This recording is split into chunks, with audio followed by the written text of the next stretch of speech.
मनोज जरांगेंनी पुन्हा एकदा सत्ताधारी आणि विरोधकांवर निशाणा साधला।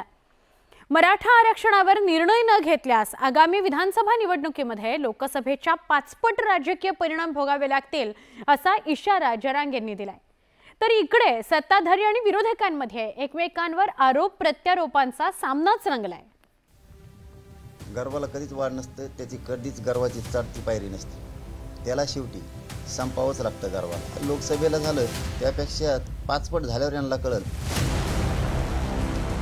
मराठा आरक्षणावर निर्णय घेण्यासाठी मनोज जरांगे पाटलांनी राज्य सरकारला 1 महिन्याची मुदत दिली आहे, पण मराठा आरक्षणावरून राजकारण सुरू असल्याचं पाहायला मिळतंय।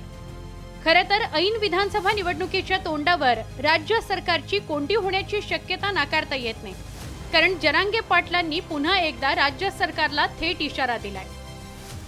शेवटी भरल्यावर कसं असतं, शेवटी गर्व कोणाचाही शोधून बघा तुम्ही, हजारो वर्षापासून आत्तापर्यंतचा, त्याला शेवटी संपावं लागलं। शेवटी गर्वाला वाढ नसती, गर्वाला कधीच वाढ नसते, त्याची कधीच गर्वाची चढती पायरी नसते, त्याला शेवटी संपावंच लागतं गर्वाला, आणि ते ऑटोमॅटिक संपतो। आणि ते आता जनतेच्या हातात आहे। बघ, लोकसभेला झालं त्यापेक्षा 5 पट झाल्यावर यांना कळलं आपल्या हातानं आपण उलटे सुलट सगळा खेळ बिघडून ठेवला। जरांगेंच्या इशाऱ्याला नुकतंच झालेल्या लोकसभा निवडणुकीची पार्श्वभूमी आहे। मनोज जरांगे पाटलांच्या आंदोलनाचा मोठा फटका सत्ताधाऱ्यांना सहन करावा लागला। आता विधानसभेची निवडणूक तोंडावर आली आहे। या पार्श्वभूमीवर जरांगेंच्या इशाऱ्याला राजकीय महत्त्व प्राप्त आहे। दरम्यान शरद पवारांनी आरक्षणावर आपली भूमिका स्पष्ट करताना 2 समाजातील दुही वाढत असल्याचं म्हटलंय। तसंच जरांगे आणि ओबीसी नेत्यांची एकत्र बैठक घेण्याचा सल्लाही पवारांनी दिला होता। त्यावर जरांगे पाटलांनी आपली भूमिका स्पष्ट केली। जरांगेंना बोलला, त्याच्या सरकारला बोलला, त्याच्यानंतर ओबीसीच्या समाजाचा आग्रह धरणारे छगन भुजबळ असतील ते काय त्यांचं हाके ना, ते आणि त्यांचे सहकारी त्यांना बोलला, आणि आमच्यासारख्या लोकांची काही उपयुक्तता असेल तर त्यांनाही बोलला, आणि याच्यातून एक वाक्यता करायला सामूहिक आपण प्रयत्न करू, जेणेकरून राज्याचं वातावरण सामाजिक ऐक्याच्या दृष्टीनं अनुकूल जाईल। असल्या सवयीचे लोक आहेत हे राजकारणी, म्हणजे हे दोघं पण, हे फक्त त्याला बैठकीला बोलित आणि त्याला बोलित आणि जात कोणीच नाही।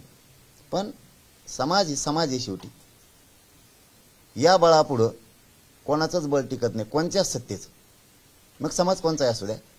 त्याच्यामुळे ह्या बळाच्या नादी लागू नका, सुधरा।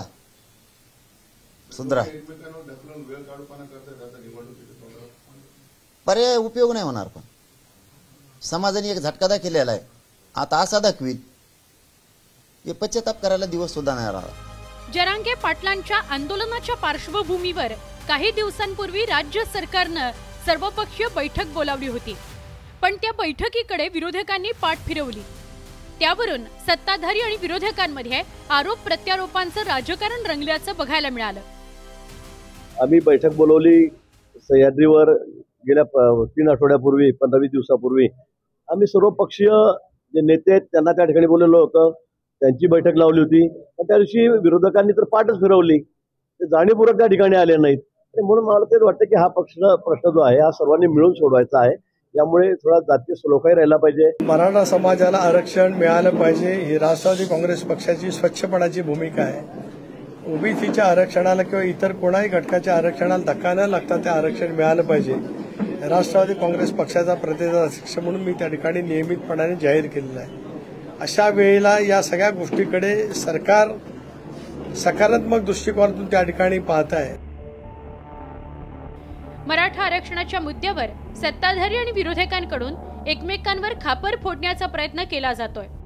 त्यामागचं कारण म्हणजे जरांगेंची मागणी मान्य केल्यास सत्ताधाऱ्यांना ओबीसी समाजाचा रोष ओढवून घ्यावा लागणार आहे। जरांगेंनी मराठा समाजाला ओबीसीतून आरक्षणाची मागणी केली आहे, त्याला ओबीसी नेते आणि संघटनांनी कडाडून विरोध केलाय।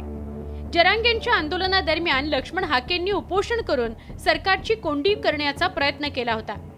त्यामुळे मराठा आरक्षणावर मार्ग काढताना राज्य सरकारला दोन्ही बाजूंचा विचार करावा लागणार आहे। आता विधानसभा निवडणुका होऊ घातल्यात, त्यामुळे मराठा आरक्षणावर निर्णय घेताना राज्य सरकारची कसोटीच लागणार आहे।